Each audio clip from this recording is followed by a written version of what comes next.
पाकिस्तान पर अटैक करना होगा। एक बार आर पार की लड़ाई हो, पाकिस्तान को सबक सिखाना है तो युद्ध करना होगा। पर्यटकों के साथ जो घटना घटा है बहुत निंदनीय और दुखद है। चाचा जी, हम आपसे जानना चाह रहे हैं कि जो अभी कश्मीर में आतंकवादी हमला हुआ, जो व्यक्ति घूरने गए थे उनके ऊपर क्या कहना चाहेंगे आप? हम तो यही कहना चाहेंगे कि एक के बदले 10 नागरिक का सर भारत सरकार लाए। अगर उनसे नहीं बन रहा है तो पब्लिक को सौंप दे, पब्लिक ला लेगा। या तो सेना को सौंपे या पब्लिक को सौंपे, सेना को पूरा छूट दे।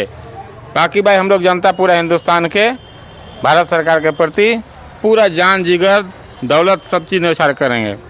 बस यही मेरा कहना है। एक सिर के बदले 100 सिर काटे। अब काट करके जैसे पहले हमारे राजा महाराजा ने अपने दीवार पर चुनवाता था उस टाइप से चुनवावे, न उसको जलावे न दफनावे, चुनवा देवे गेट पर, इंडिया गेट पे चुनवावे। भारत के सैनिक से मेरा आग्रह है कि पाकिस्तान में भी घुस के जाके सर्जिकल स्ट्राइक करे और वहाँ भी जा के घुस चुन कर आतंकवादियों को मारने का काम करे। और दूसरी बात, इस तरीक़ा से हम सिर्फ आतंकवादियों के ही सिर्फ मारने से काम नहीं चलेगा। जो आतंकवादी को जो बढ़ावा दे रहा है, जो उसका आका है, सबसे पहला बात है कि जड़ को ही मिटाने का काम करे भारत सरकार। जड़ से मिटाने के लिए क्या करना होगा? पाकिस्तान पर अटैक करना होगा। एक बार आर पार की लड़ाई हो, पाकिस्तान को सबक सिखाना है तो युद्ध करना होगा। और युद्ध के करने के लिए भारत के अगर नौजवानों की आवश्यकता पड़ेगा तो यहाँ हम लोग जितने भी नौजवान हैं जो सिविलियन में से हम लोग हैं, हम लोग भी भारत के रक्षा के लिए, मातृभूमि के रक्षा के लिए, भारतवासियों के रक्षा के लिए, अपने देश के आन सम्मान के लिए हम लोग भी सेना के रूप में भी युद्ध करने के लिए तैयार हैं। सिर्फ भारत सरकार अगर आह्वान करे तो सैनिक भी अगर कम पड़ेगा तो यहाँ के नौजवानों वहाँ लड़ने के लिए तैयार रहेगा। पर्यटकों के साथ जो घटना घटा है बहुत निंदनीय और दुखद है। ऐसा घटना का जवाब भी इसी तरह से देना होगा भारत सरकार को।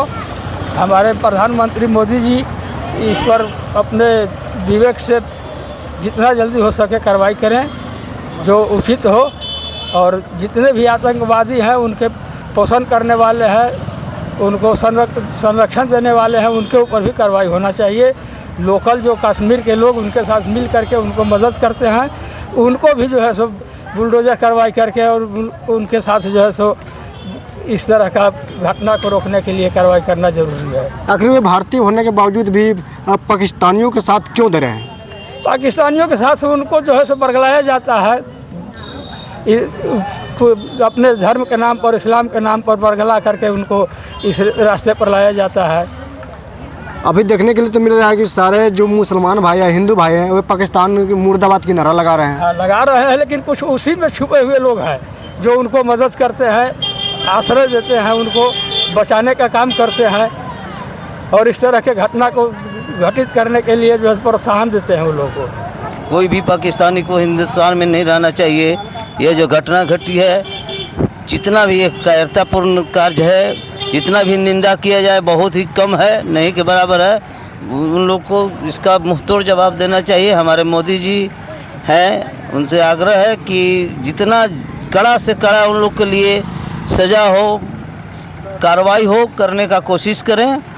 हम लोग उनके साथ हैं, ज़रूरत पड़ने पर हम लोग भी उसमें जा सकते हैं और साथ देने के लिए तैयार हैं।